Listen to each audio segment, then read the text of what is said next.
राम राम राम राम राम राम राम राम राम नारायण नारायण त्यक्त्वा कर्मफलासङ्गम्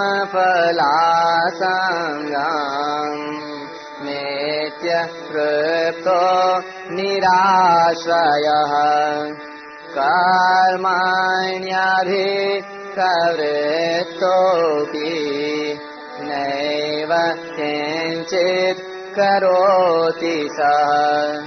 20वां श्लोक।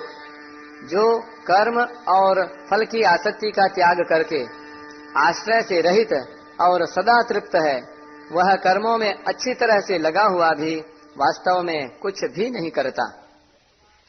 व्याख्या। त्यक्त्वा कर्म फला संगम।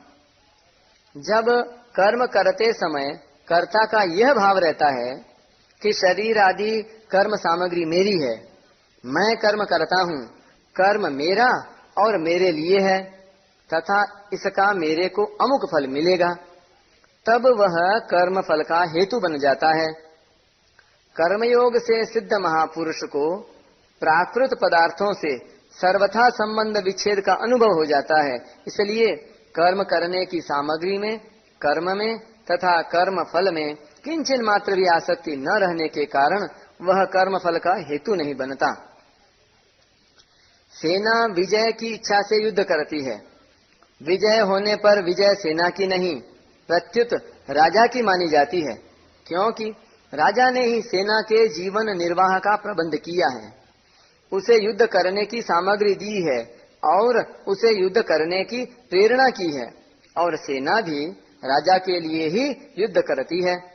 इसी प्रकार शरीर, इंद्रियां, मन, बुद्धि आदि कर्म सामग्री के साथ संबंध जोड़ने से ही जीव उनके द्वारा किए गए कर्मों के फल का भागी होता है।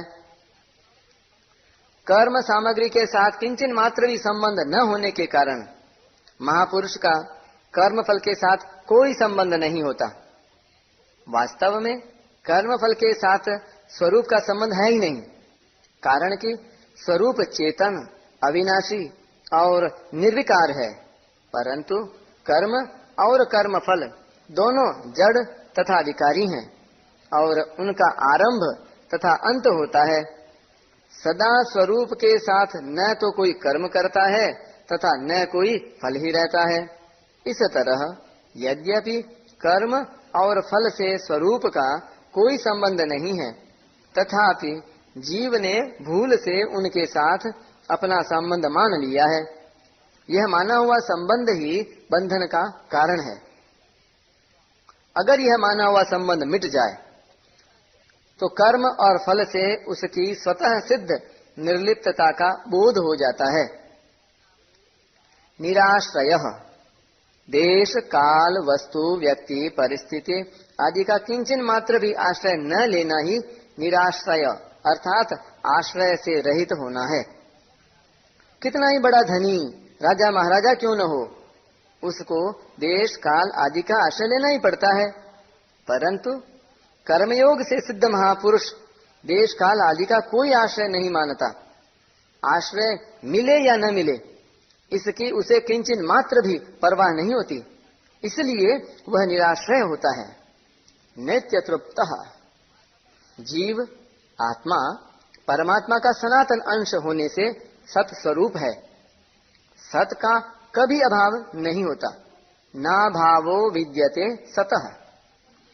परंतु जब वह असत के साथ अपना संबंध मान लेता है, तब उसे अपने में अभाव अर्थात कमी का अनुभव होने लगता है। उस कमी की पूर्ति करने के लिए वह सांसारिक वस्तुओं की कामना करने लगता है। इच्छित वस्तुओं के मिलने से एक तृप्ति होती है, परंतु वह तृप्ति ठहरती नहीं, वह क्षणिक होती है। कारण कि संसार की प्रत्येक वस्तु, व्यक्ति, परिस्थिति आदि प्रतिक्षण अभाव की ओर जा रही है।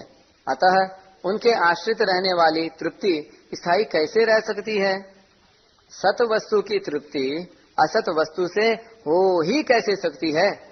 अतः जीव जब तक उत्पत्ति विनाशशील क्रियाओं और पदार्थों से अपना संबंध मानता है तथा उनके आश्रित रहता है, तब तक उसे स्वतः सिद्ध नित्य तृप्ति का अनुभव नहीं होता।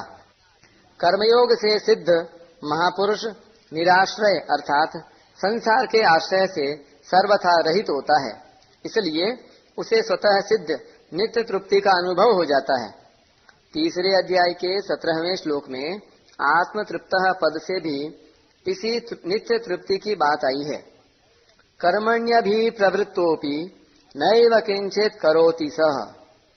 अभिप्रवृत्तः पद का तात्पर्य है कि कर्मयोग से सिद्ध महापुरुष के द्वारा होने वाले सब कर्म सांगोपांग रीति से होते हैं, क्योंकि कर्म फल में उसकी किंचन मात्र भी आसक्ति नहीं होती। उसके संपूर्ण कर्म केवल संसार के हित के लिए होते हैं। जिसकी कर्म फल में आसक्ति होती है वह सांगोपांग रीति से कर्म नहीं कर सकता, क्योंकि फल के साथ संबंध होने से कर्म करते हुए बीच बीच में फल का चिंतन होने से उसकी शक्ति व्यर्थ खर्च हो जाती है, जिससे उसकी शक्ति पूरी तरह कर्म करने में नहीं लगती। अपि पद का तात्पर्य है कि सांगोपांग रीति से सब कर्म करते हुए भी वह वास्तव में किंचन मात्र भी कोई कर्म नहीं करता, क्योंकि सर्वथा निर्लिप्त होने के कारण कर्म का स्पर्श ही नहीं होता। उसके सब कर्म अकर्म हो जाते हैं। जब वह कुछ भी नहीं करता तब वह कर्मफल से बंध ही कैसे सकता है। इसीलिए 18वें अध्याय के 12वें श्लोक में भगवान ने कहा है कि कर्म फल का त्याग करने वाले कर्मयोगी को कर्मों का फल कहीं भी नहीं मिलता, न तो सन्यासिनाम क्वचित। प्रकृति निरंतर क्रियाशील है, अतः जब तक प्रकृति के गुणों से अर्थात क्रिया और पदार्थ से संबंध है, तब तक कर्म न करते हुए भी मनुष्य का कर्मों के साथ संबंध हो जाता है। प्रकृति के गुणों से संबंध न रहने पर मनुष्य कर्म करते हुए भी कुछ नहीं करता। कर्मयोग से सिद्ध महापुरुष का प्रकृति जन्य गुणों से कोई संबंध नहीं रहता, इसलिए वह लोक हितार्थ सब कर्म करते हुए भी वास्तव में कुछ नहीं करता। परिशिष्ट भाव। जब तक मनुष्य में कर्तृत्व है तब तक वह करता है तो करता है, नहीं करता है तो करता है, परंतु कर्तृत्व मिटने पर वह कभी कुछ नहीं करता।